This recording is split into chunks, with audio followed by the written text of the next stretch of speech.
आज मैं इस वीडियो में आपको बताऊंगा कि एक प्रेग्नेंट वुमेन को अपनी डाइट में क्या क्या चीज़ें शामिल करनी चाहिए ताकि अपनी बॉडी को वो बेस्ट न्यूट्रिशन प्रोवाइड कर सके। जितनी भी न्यूट्रिएंट चाहिए होते हैं, micro nutrient, macro nutrient, multivitamins, minerals, वो अपनी बॉडी को जितनी मात्रा में चाहिए वो दे सके अपनी डाइट के थ्रू। तो इस वीडियो में मैं आपको ऐसी 5 ड्रिंक्स बताऊंगा जिससे अगर ये 5 ड्रिंक्स अगर आप लेते हैं अपने प्रेगनेंसी के टाइम में तो आप खुद को और अपने फीटस यानी अपनी बेबी को बेस्ट न्यूट्रिशन प्रोवाइड कर सकेंगे, जिस वजह से वो आपका जो बेबी है वो एक हेल्दी वे में ग्रो करेगा। बट वीडियो में आगे बढ़ने से पहले मैं आपको ये बता दूं कि ये जो ड्रिंक्स है, 5 ड्रिंक्स जो मैं आपके साथ शेयर करूंगा, ये आपको फॉलो करना है DIP डाइट के साथ में। DIP डाइट आप में से ऑलरेडी बहुत से लोग जानते होंगे, अगर नहीं जानते तो आप यूट्यूब पर सर्च करेंगे तो DIP डाइट के बारे में कंप्लीट इन्फॉर्मेशन आपको मिल जाएगी, या आप मेरे से कंसल्ट कर सकते हैं, मैं भी आपको DIP डाइट के बारे में बता दूंगा। तो आपको ये 5 ड्रिंक्स DIP डाइट के साथ में लेने हैं, क्योंकि DIP डाइट आपकी हेल्थ का बेस लाइन है, मेन पिलर है। तो उसके साथ में जब आप ये फॉलो करेंगे तो ही आपको बेस्ट रिजल्ट मिल पाएगा। हमारी जो फर्स्ट ड्रिंक है वो है कोकोनट वाटर। कोकोनट वाटर आपको दिन में 2 गिलास कंज्यूम करना है, 250 ml के जो होते हैं। एक दिन में सुबह मॉर्निंग में कर सकते हैं, एक आप शाम को कर सकते हैं। कोकोनट वाटर का फ़ायदा ये होता है कि कोकोनट वाटर में नेचुरल इलेक्ट्रोलाइट्स होते हैं। इलेक्ट्रोलाइट्स आपकी बॉडी के जो इलेक्ट्रोलाइट्स है उसको बैलेंस करते हैं, मिनरल को बैलेंसिस करते हैं, जो कि बहुत ही नेचुरल है। हमारी बॉडी के अंदर जो मिनरल्स है वो इनबैलेंस होते रहते हैं, तो उसको बैलेंस रखने में काफ़ी मदद करता है कोकोनट वाटर। तो आपको दिन में 2 गिलास कंज्यूम करना है। तो हमारी सेकंड ड्रिंक है सिट्रस फ्रूट जूस। ये आप सिट्रस फ्रूट से बना सकते हैं, जैसे कि पाइनएप्पल, ऑरेंजेस, मौसम्बी, इनसे मिलकर आप ये बना सकते हैं। और ये आपको 12 बजे तक कंज्यूम कर लेना है। जो मॉर्निंग का जो फेज होता है, दोपहर के 12 बजे तक आप इसको कंज्यूम कर लेना है।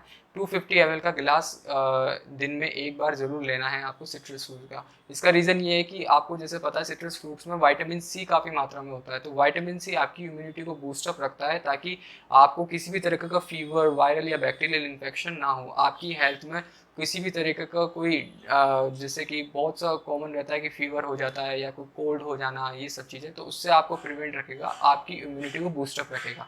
तो सेकंड जो जूस है हमारा सिट्रस फ्रूट जूस, ये बहुत ही इंपॉर्टेंट है। थर्ड है हमारी रेड जूस। रेड जूस आप बीट रूट से बना सकते हैं, टोमेटो से बना सकते हैं, कैरेट से बना सकते हैं। जैसे कि एक बीट रूट आपने ले लिया मीडियम साइज़ का, 3 से 4 टमाटर ले लिए, 2 कैरेट्स ले लिए, तो इसको मिक्स करके आप जूस बना सकते हैं। इसका इसका फ़ायदा ये है कि आपकी बॉडी के अंदर जो हार्मोनल इम्बैलेंसेस होते हैं, जो कि प्रेगनेंसी के फेज़ में काफ़ी नॉर्मल, तो उसको बैलेंस रखेगा, बॉडी की होमोस्टेसिस को बैलेंस रखेगा। तो थर्ड जो जूस है रेड जूस, ये आप दिन में कभी भी ले सकते हैं, बट ये ध्यान रखें कि जो सनसेट हो रहा है, मतलब सूरज के टाइम तक 5-6 बजे तक ले लें, इसके बाद में ना ले। ये सारी ड्रिंक्स आप दिन दिन के अंदर कंज्यूम कर लें। फोर्थ ड्रिंक है ग्रीन जूस। ग्रीन जूस आप ग्रीन लीव्स से बना सकते हैं। जितने भी खाने लायक लीव्स होते हैं, जैसे स्पिनिच हो गया, बेसिल हो गया, पुदीना हो गया, धनिया हो गया, ये सारी चीज़ों को मिक्स करके आप ग्रीन लीव्स का जूस जो बना सकते हैं। ये आपके बॉडी वेट के अकॉर्डिंग बनता है। जैसे कि अगर आपका बॉडी वेट 60 kg है तो आपको 300 ग्राम ग्रीन लीव्स लेने हैं, 70 kg है तो आपको 350 ग्राम लेने हैं। ये कैसे मेजर होगा? आपका बॉडी वेट इंटू 5, जितना भी अमाउंट आता है उतने ग्राम आपको ग्रीन लीव्स लेनी है, और वो उसको कंबाइन करके आपको उसका जूस बनाना है। जितना भी 1 गिलास बने, 2 गिलास बने, उसमें थोड़ा सा पानी डाल के मिक्स करके तो ग्रीन जूस लेना है। क्योंकि ग्रीन जूस में क्या होता है कि नाइट्रिक ऑक्साइड बनाने की प्रॉपर्टी होती है, जो आपकी बॉडी के लिए बहुत ही ज़रूरी है। आपको कोई पास में कोई डिजीज़ हुई है, इलनेस से सफ़र कर रहे हैं, कोई भी सीरियस इलनेस हुई है, तो उसको हील करने में मदद करेगा, आपकी बॉडी के अंदर नाइट्रिक ऑक्साइड प्रोवाइड करेगा, जिससे आपकी बॉडी के जितने भी तरीके की प्रॉब्लम्स है उसको सबको ठीक धीरे धीरे हील करने लगेगा। तो अगर मैं इन सारी ड्रिंक्स में, पांचों ड्रिंक्स में सबसे इंपॉर्टेंट बताऊं तो ग्रीन जूस है। आपको ग्रीन जूस जरूर लेना चाहिए आपके बॉडी वेट के अकॉर्डिंग। हमारी फिफ्थ और लास्ट ड्रिंक है नट शेक। नट शेक आप कैसे बना सकते हैं? आप हैंडफुल ऑफ पीनट्स ले सकते हैं, या आलमंड्स ले सकते हैं, कैश्यूज ले सकते हैं। इसको आप पानी में भिगो के रखें पूरी रात के लिए, ओवरनाइट सोक करने के रख दीजिए, और उसको अगले दिन यूज़ करिए। आप उसको जैसे ब्लेंडर में 1 गिलास पानी डाल के आप उसको जो हैंडफुल ऑफ पीनट्स हुआ, आलमंड्स हुआ, ये आप उसमें डाल सकते हैं, और उसमें रेजिन्स डाल सकते हैं अपने टेस्ट के हिसाब से, यानी किशमिश।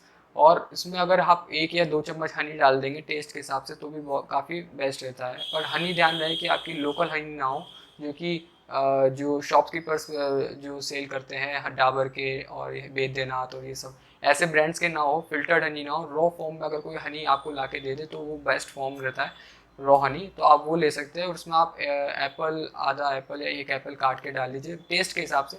तो आप ये बेस्ट अपना नट शेक बना सकते हैं। नट शेक में क्या होता है, हेल्दी फैट्स होते हैं, जो ड्राई फ्रूट्स होते हैं उसमें हेल्दी फैट्स होते हैं, जो हमारी बॉडी के अंदर जो हमारा बेबी है उसको, उनकी ब्रेन को और काफ़ी सारे जो बॉडी की जो रिक्वायरमेंट्स होती है वो हेल्दी फैट से पूरी होती है। तो हेल्दी फैट्स हमारी बॉडी के लिए बहुत ही ज़रूरी रहता है।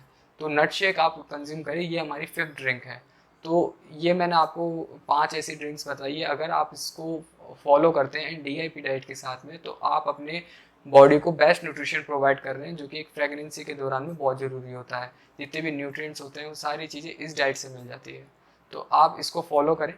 तो अब अपन बात कर लेते हैं कि आपका जो प्रेगनेंसी का फेज़ है उसमें क्या क्या चीज़ें अवॉइड करनी है, क्या क्या चीज़ें नहीं करनी है। ठीक है, तो उसके बारे में अपन बात कर लेते हैं। सबसे पहले आपको सप्लीमेंट्स अवॉइड करने हैं जो डॉक्टर्स रिकमेंड करते हैं, जैसे कि आयरन की टेबलेट्स, फॉलिक एसिड की टेबलेट, मल्टीविटामिन्स, मिनरल्स, ये सब इनके जो सप्लीमेंट्स रिकमेंड करते हैं, काफ़ी कॉमन प्रैक्टिस से डॉक्टर रिकमेंड करते हैं आपकी हेल्थ को बता के कि भाई आपकी हेल्थ और आपके न्यूट्रिशन को बहुत ज़रूरत है। बट ये ध्यान रखें कि ये एक सिंथेटिक फॉर्म में होता है और ये आपकी बॉडी को रिक्वायर्ड नहीं होते, इसका कोई बेनिफिट नहीं है। आपको साइड इफेक्ट जरूर पहुंच सकता है ये जो टेबलेट्स होती है आपके और आपके बेबी को। तो इन चीज़ों से दूर रहे, क्योंकि आपको जो मैंने डाइट बताई है, जो ड्रिंक्स बताई है और प्लस DIP डाइट बताई है, तो उससे आपको आपकी जो एक ह्यूमन बॉडी होता है उसको जितनी भी न्यूट्रिशन की रिक्वायरमेंट होती है वो पूरी हो जाती है। तो आपको किसी भी आर्टिफिशियल प्रोडक्ट्स में नहीं जाना है। ठीक है, और प्लस आपको, जब मैं बात कर रहा हूँ आर्टिफिशियल की, तो सिर्फ सप्लीमेंट्स ही नहीं, आपको इंडस्ट्रियल जो फूड्स होते हैं जैसे कि बिस्किट्स हो गए, टोस्ट हो गए और ब्रेड हो गया, ठीक है, और एनिमल फूड में मिल्क हो गया, डेयरी प्रोडक्ट्स हो गई, ये सारी चीज़ को, वैसे तो ये DIP डाइट का ही पार्ट है बट मैं आपको अलग से इसलिए बता रहा हूँ कि बहुत सारे लोग इसको नेगलेक्ट करते हैं। तो आपको पैकेज्ड फूड और इंडस्ट्रियल फूड से भी बचना है आपके प्रेगनेंसी के टाइम पे। तो आर्टिफिशियल प्रोडक्ट से बचें और ये जो मैंने नेचुरल डाइट है इसको फॉलो करें। और सेकंड हमारा है अल्ट्रासाउंड। जो आप अल्ट्रासाउंड कराते हैं, पेरेंट्स को ऐसा लगता है कि अल्ट्रासाउंड एक नॉर्मल स्कैनिंग है, कुछ तरह किसी भी तरह की कोई प्रॉब्लम आती नहीं है, बट ये साइंटिफिक रिसर्च में ऐसा साबित हो चुका है कि अल्ट्रासाउंड कराने से आपका जो फीटस है, आपका बेबी है, वो डिस्टर्ब होता है।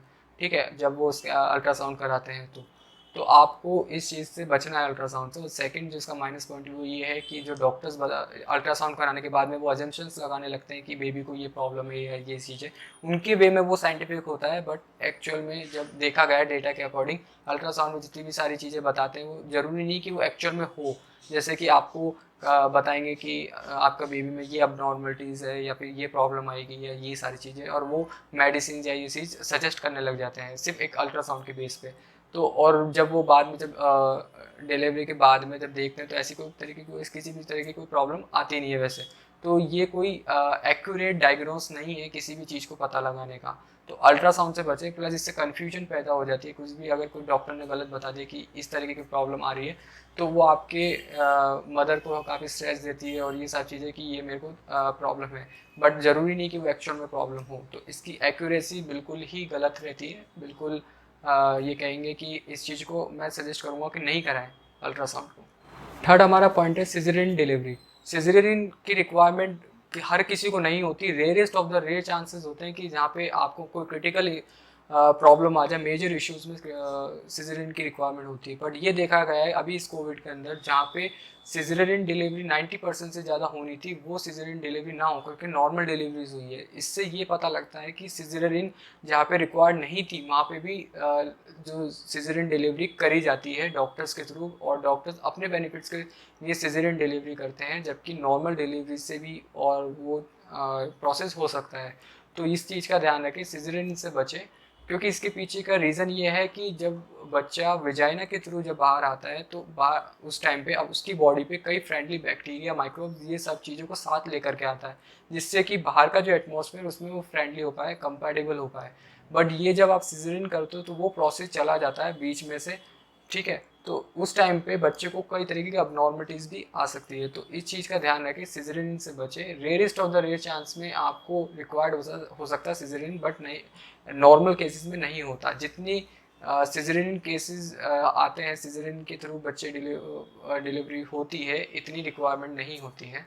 तो इस चीज़ का ध्यान रखें। ये आप कैसे कर सकते हैं, जो मल्टी स्पेशलिटी हॉस्पिटल होते हैं उससे आप बचें, क्योंकि आपको लगता है कि हम वहाँ ज़्यादा सेफ़ है, बड़ा हॉस्पिटल है, बड़ी टेक्नोलॉजी है, सब चीज़ें, तो वहाँ ज़्यादा सेफ़ है। जबकि ऐसा नहीं है। आप एक नर्सिंग होम, नॉर्मल सा एक छोटा मोटा क्लिनिक जो होता है, उस पर भी आप अपनी नॉर्मल डिलीवरी करा सकते हैं। उसका रीज़न ये है, वहाँ पे इंस्ट्रूमेंट्स कम होते हैं, टेक्नोलॉजी कम होती है, और वही टेक्नोलॉजी आपके लिए ज़रूरी नहीं है। ये एक बिल्कुल एक नेचुरल प्रोसेस है। इसमें आपको बड़ी हाईटेक साइंटिफिक टेक्नोलॉजी और इन सब चीज़ों की रिक्वायरमेंट नहीं होती है। तो इस चीज़ का ध्यान रखें और नॉर्मल डिलीवरी प्रेफर करें, सिजरिन को अवॉइड करें। तो आई होप ये आपको वीडियोस पसंद आई हो। इस वीडियो में मैंने कंप्लीट इन्फॉर्मेशन देने की कोशिश करी है कि जो एक प्रेग्नेंट वुमेन को रिक्वायर्ड होती है, जो भी न्यूट्रिशन रिक्वायर्ड होता है, वो इन्फॉर्मेशन मैंने इस वीडियो में आपको दी है।